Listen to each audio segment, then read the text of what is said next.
So yeah, first of all, thanks to EUI and thanks to Dennis, Trina, and Michael for inviting and for giving the opportunity to talk about this great topic. I will talk about the complexity of the critical infrastructure in the Black Sea area and also in the Caspian area, since they're very interconnected. In the title, it says Megatrends and Potential Implications. I'm not an academic, but I'm the director of the European Neighbourhood Council, and we do studies for governments, essentially in the European Union. We do a lot of research on these topics, and we have regular engagement with the infrastructure and transport sectors. So I will try to just give my views based on those interactions, based on the research that we do and the data that we have, which indeed ranges from sociological to media to defense, security, and of course, infrastructure, logistics. Just very briefly, I'll just outline what I will talk about. First, I will go on to just talk about the approach to these questions and try to explain how critical infrastructure developments are linked to international corridor competition, and how that is very much incentivized by global rivalry between nations. So in a nutshell, I will look at the global rivalry, trade, corridors, and to some degree critical raw materials, and how that spills over into actual infrastructure, critical infrastructure, so showing that link.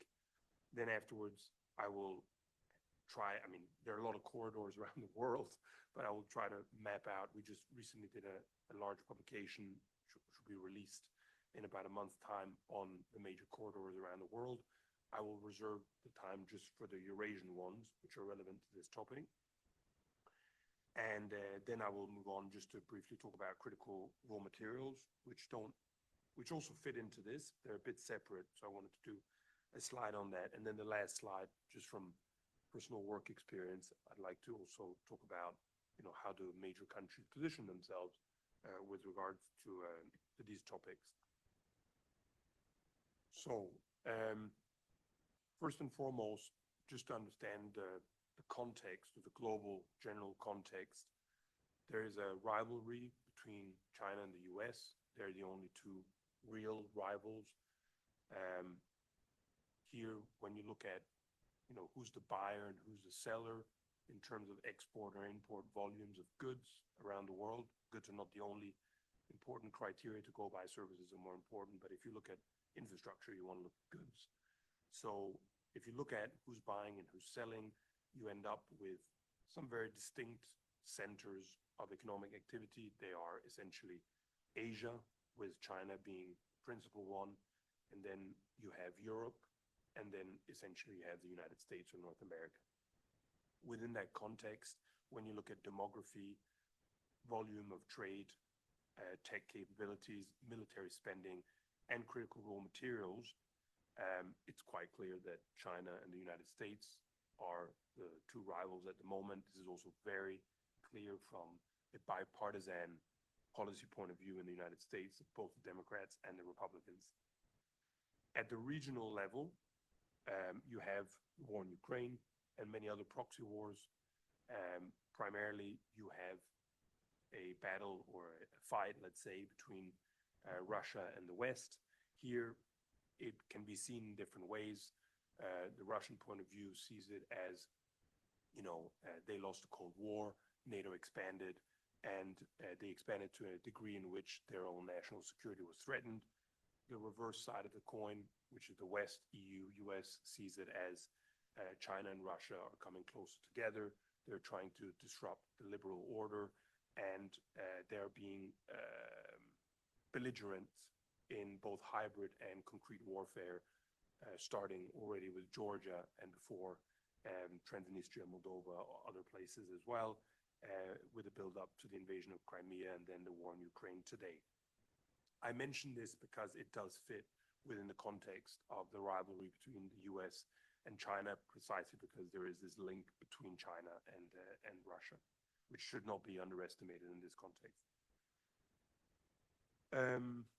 All right, next slide. Yeah. So how does what I just outlined actually in the war in Ukraine, the Russian invasion of Ukraine, how has that then led to changes in critical infrastructure, disruptions in corridors of trade? What does the mapping look like today? As I mentioned before, I will just look at the Eurasian component of this. There's a lot to be said also about other places, but because of the time and relevance to the region, I'll just focus on that. So when you look at Eurasia, you have, starting from north to south, you have the Arctic corridor, which can transport primarily oil and gas from the Russian continent. There's also trade possibilities from China, which can go through there. But there are severe limitations with the Arctic because of weather conditions and because of a finite number of icebreaker fleets of Russia. So, compared to a train ride or a lorry ride or a ship, container ship in the non-Arctic waters, your limitations are much lower. It's an important region which will have growth in the future, but for the current time being, it does not transport serious TEU volumes that are even remotely competitive with what you see in Suez, for example. So, but just to mention, it exists. And it is increasing, also because of climate change.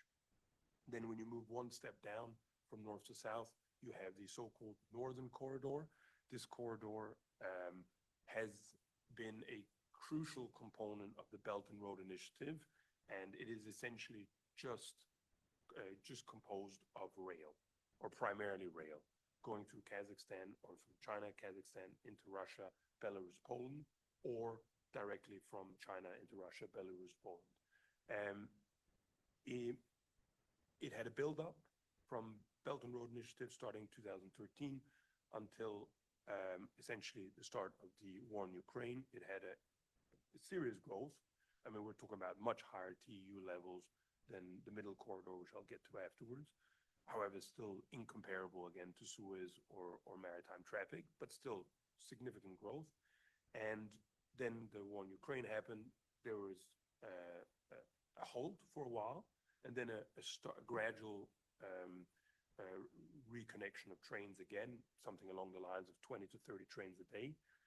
And that has then recently come to a full stop because of the problems with Belarus and the military exercise and the Polish border being closed. Moving one step down, you have the middle corridor, the so-called Trans-Caspian corridor, the one that essentially goes from China into Central Asia. There's a potential bifurcation in Turkmenistan versus Kazakhstan, across Caspian into Azerbaijan, and then from Azerbaijan,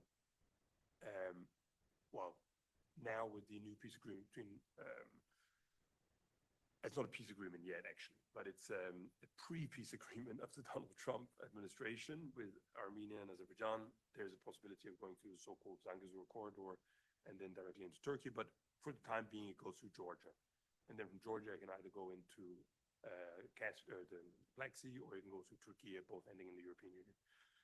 This Trans-Caspian corridor has seen a huge growth. It is volume level in TEU volume low. It's about 100,000, so very low. But in terms of growth over the last few years, extremely significant. So it went like doubled over 2 years. And then if you go down again, one more notch geographically, you get to the Iran corridor. The Iran corridor has sanctions, so it's relevant to talk about, but it would go from Bandar Abbas into Turkey. And then if you go one step down, you have the development corridor. The development corridor is the one that links Turkey with Basra, and that then goes into the Indian Ocean to Bombay or to Mumbai or to China. And then the final one is IMEC, which doesn't exist at the moment, but there's a lot of trial and there's also a lot of disruption there. It would go through Fujairah and UAE into Saudi Arabia by road and train. A lot of train infrastructure which has already been built. Roads exist too. We then go into Jordan and to Haifa. Of course, the question of Hamas and Palestine is extremely important because you'd be in a radius of missiles that could hit your infrastructure. But maybe it's also relevant to the question of Israel-Palestine conflict today. And then finally, you have Suez. Suez is the traditional route, which has existed for the longest time and which has always had the highest EU level. But because of the Houthis and the militancies of both piracy off the coast of Somalia, but especially the Iranian-funded Houthis, maybe also other funded Houthis, and recently the civil war in Somalia or in Sudan, sorry, has increased the risks of this passage. So anyway, this is the corridors that exist, the problems with them, and in a nutshell. Then what has happened with regards to Black Sea and Central Asia, or with regards to Caspian, is that since there's been the war in Ukraine, this northern corridor has decreased, and now we've seen it even more with the military exercises, which pushes trade both into maritime areas, but also into this so-called Trans-Caspian, Black Sea, and Trans-Caspian route. The EU has taken primary position together with some other countries, namely China, in funding infrastructure development through these new corridors, these middle corridors. China does it very independently, and the EU does it very independently. They're not synchronizing or trying to work together on this, which is an interesting case. However, in fact, it does benefit both, but there is such high level of distrust between both partners that there is no coordination or even desire for it, despite the fact that about 30% of EU foreign trade is still Chinese. So what has the EU then done? Maybe that's interesting to talk about. I mean, so there are also transitional countries along the Trans-Caspian corridor who are also very interested in this. Like, for example, Azerbaijan and Kazakhstan have themselves put in a lot of public budget in order to enhance their port facilities in Alat or in Aktau. So, like, for example, in the Caspian, so there can be more vessels. Or, for example, on the Black Sea side, you also had a lot of investment from member states as well.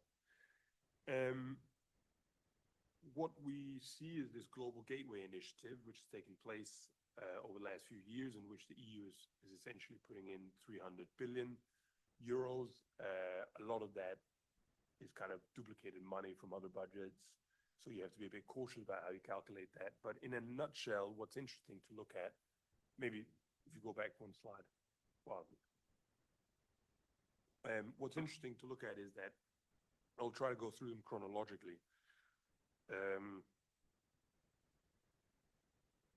Well, first you had in 2023 the impact assessment. So the European Commission asked the EBRD to make an infrastructure and critical infrastructure assessment of what's needed in the Black Sea, in Turkey, and in the Caspian. Why? Because Ukraine happened, and all of a sudden goods and also critical raw materials had to go through other corridors, but there was a serious lack. Like, you know, there's lacking connectivity, there's lacking infrastructure, there's lacking border, customs, digitalization, all these kind of problems. And so they made this request that the EBRD would do this impact assessment. They made the impact assessment. It's a very good document, and it kind of became the roadmap for everyone to work on. And then what happened after that impact assessment in 2023, they identified 33 hard infrastructure projects and 7 soft infrastructure projects to pursue. Then you had the first Investors Forum, which I went to in January 2024, where you had essentially EBRD and other private sector investors together with the littoral states and the EU, who came together and said, okay, we want to do this project. Can you get EBRD to then fund our central bank or major companies to do containerization in Uzbekistan, to do change of goods in between the Georgians and the European standards in Turkey, or whatever it may be. They then implemented those projects.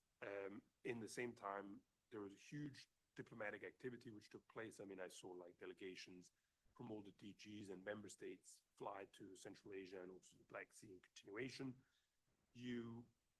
You had these priority projects, especially on logistics, infrastructure, and transport, which started being implemented. They're called priority projects, like the interconnector between Armenia and Georgia, or the Black Sea cables, both digital and energy, which are ongoing.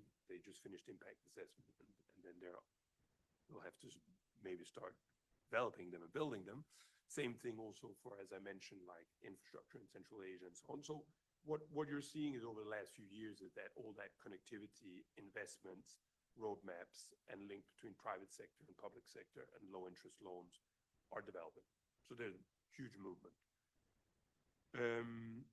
And business interest. Okay, so next slide. And so then I decided to make a slide on critical raw materials, energy, and market. I'll just be quite brief because I think I've already spoken a lot. The reason why I decided to do that separately is because for the first part, which is infrastructure, infrastructure always comes first. Because if you don't have infrastructure, you can't transport things, whether it's a digital or whether it's satellite or whether it's a critical raw material or whether it's a good. And so I thought it'd be interesting to talk about critical raw materials really briefly because despite the fact that the Middle or Trans-Caspian corridor is important to transport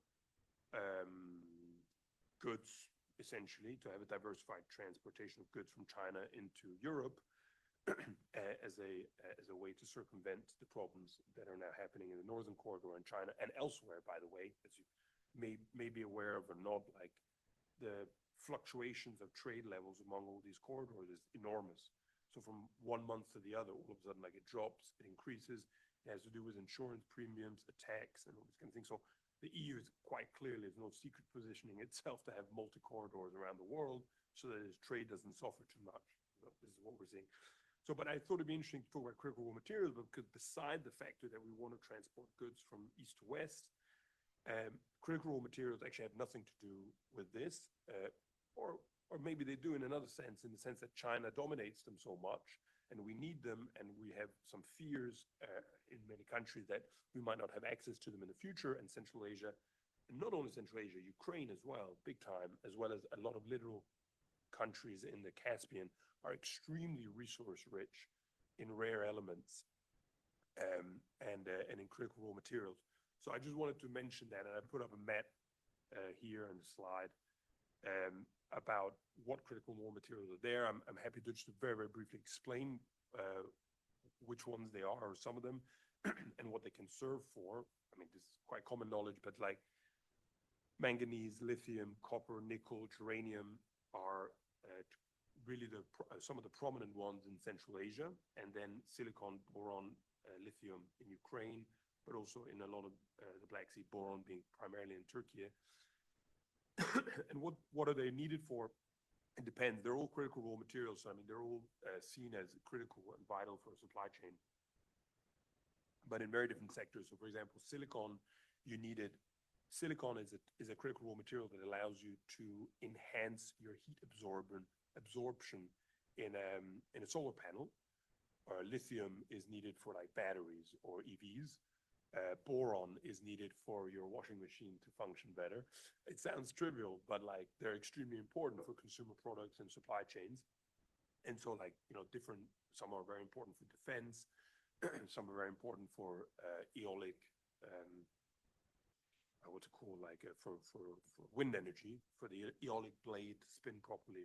And so my point is just that Central Asia has a copious amount of them, and so does Ukraine and other areas. And as a result, that is very, very important also in developing infrastructure and capabilities to be able to mine them, potentially to process them in these regions as well. There's a whole kind of discussion about where these should be processed at the moment, environmental standards, but also industrialization, something which is desired in Central Asia and elsewhere too, and which might also be very important in the reconstruction of Ukraine afterwards. And so in the previous slide, I mentioned about the Investors Forum. So in the first Investors Forum in 2024, 10 billion were dedicated through low interest loans and EBRD towards all of this stuff, essentially, particularly infrastructure, which will then help the critical raw material, which will help the energy. There's also hydrogen and many other things. And Kazakhstan is very big on solar energy because it has such a huge step where you can just put them everywhere. And so anyway, so the Investors Forum put those 10 billion in, which is not a negligible amount. I mean, just to give you a bit of context, like in that report I spoke about, the EBRD impact assessment that became the roadmap, they estimated that if you want to go from back then they didn't even have 100,000 TEU to go from through Central Asia and the Trans-Caspian corridor. If you want to go from 100,000 TEU to 865,000 TEU, which is what they project that you can do in a 10, 20-year span, you need to invest 16 billion. So they already invested 10 billion through EBRD in the last 2 years. And the next Investors Forum I will also go to, which is in Tashkent on 26th of November this year. The Ursula von der Leyen and Antonio Costas, who met with the leaders in Central Asia a few months ago at the summit, pledged another 12.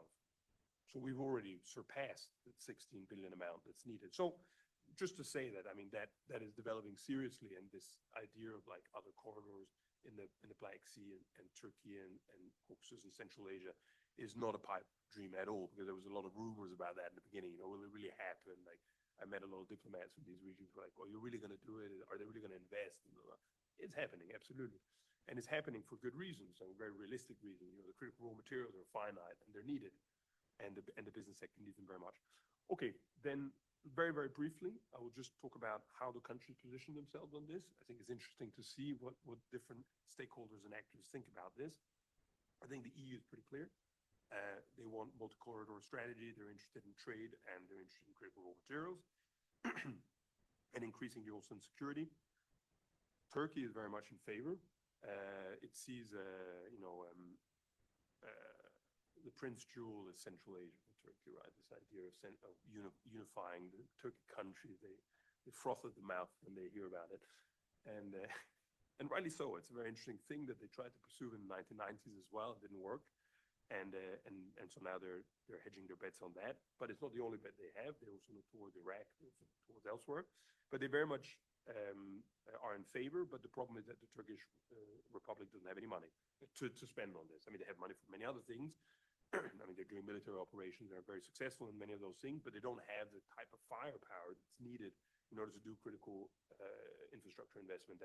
You need EBRD for that, or EIB. And so that's the Turkish position. So they're interested, but as we all know, some polemic issues with the EU as well.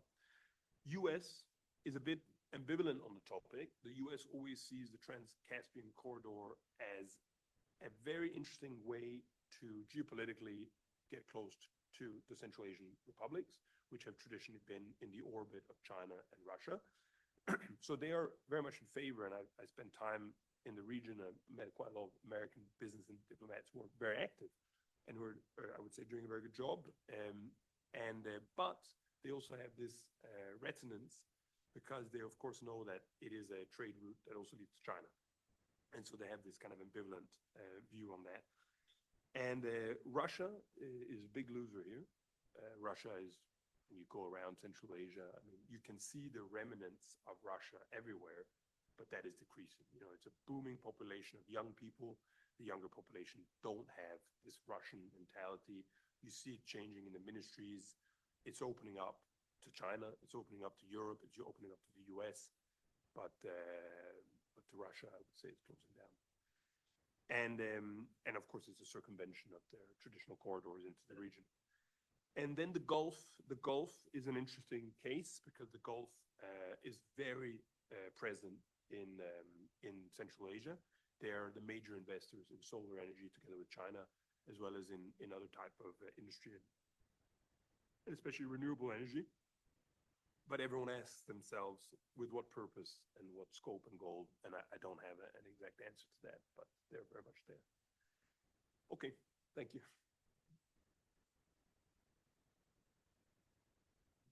Thank you so much, Samuel. You really guided us through so many technicalities related to the corridor. So it's not just about understanding the magnitude of certain projects, but it's also the rivalry and the competition that exists at the moment. And most likely when the reconstruction of Ukraine will start, I think that we will see them even more vividly than it is now, because the needs in having raw materials coming to Ukraine will be of such, again, scale that it will be impossible not to talk about Trans-Caspian, the usefulness of Trans-Caspian corridor, or how important it is to have all these projects going from Central Asia to South Caucasus, where it's actually exactly coming a lot of money or interest for money from the Gulf. You know, Georgia is discussing, you know, big investment projects with United Arab Emirates, and then there are other interests in the region. So it's really a booming region from this point of view. And I think that what you suggested about the EU being so interested in throwing a lot of money at it, hopefully efficiently and, you know, with the outcome, it's also showing how the region itself is opening, right? Well, the good thing is that it's EBRD who's dispersing this, and maybe that will make it less bureaucratic and more Hopefully manageable. so.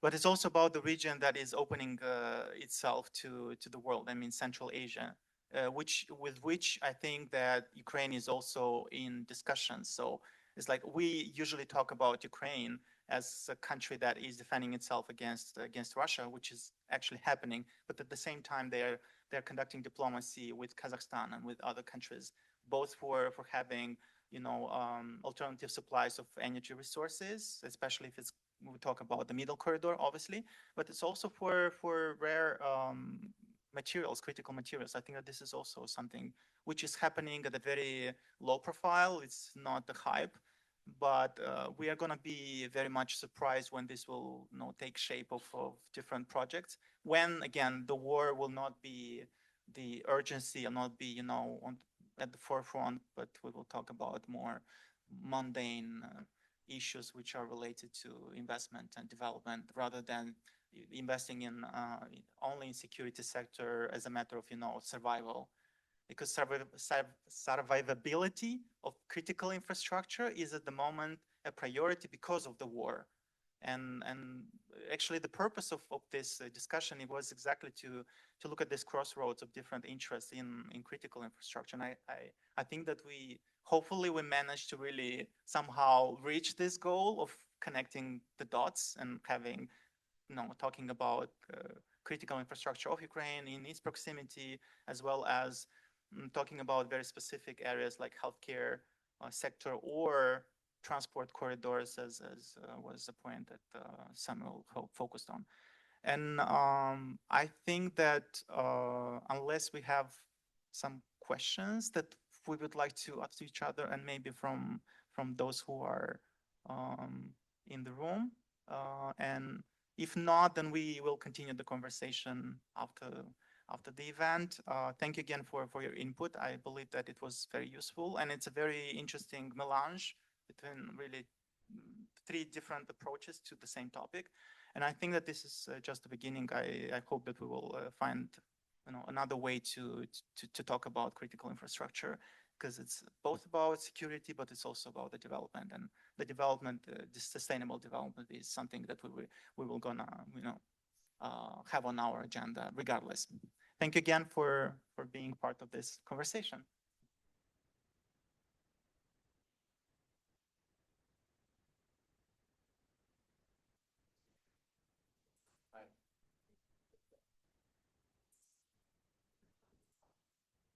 Yeah, I'm trying to not make something.